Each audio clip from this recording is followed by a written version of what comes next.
Minsan may dalawang nagmamahalan. Ang isa ay mayaman at ang isa ay mahirap. Subalit hindi nila mabitawan ang kanilang pag-ibig sa isa't isa. Minsan naglalakad ang isang mayaman. Kinapa niya ang kanyang bulsa para siguraduhin nandun ang kanyang pera. Nawawala. May ngumingisi. Naglakad siya patungo sa kanyang minamahal. Nilampasan niya kayo.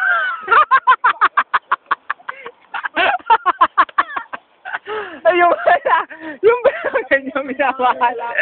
Kasi, hindi, nagdalawang isip siya. Sabi niya, malabo lang ang kanyang mata. Naalala niya, 2 paalam pa lang ang kanyang minamahal. Nakita niya si Jeff. Hindi niya matiis ang kanyang nararamdaman sa pagnanasa. Nilapitan niya ito. Nag-init si Jeff. Hanggang dumating ang kanyang ina.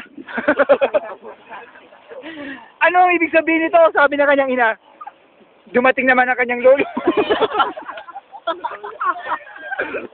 At ang mga bayaw. Bakit yung ginaganyan ang aming kapatid na si Jeff? Pinaglaban ni Petra ang kanyang pagmamahal.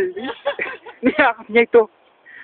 At nilaplap. Nilaplap ang bahay. Nilaplap ka na hiniwa-hiwa. May nagselos. Kaya yun, kinalimutan na niya kanyang diet. At nagkatuluyan ang dalawa. Habang masama ang loob ng dalawang... Diyan nagtatapos po ang kalokohan. Ang karumal-dumal na pag-ibig ng dalawa. Thank you.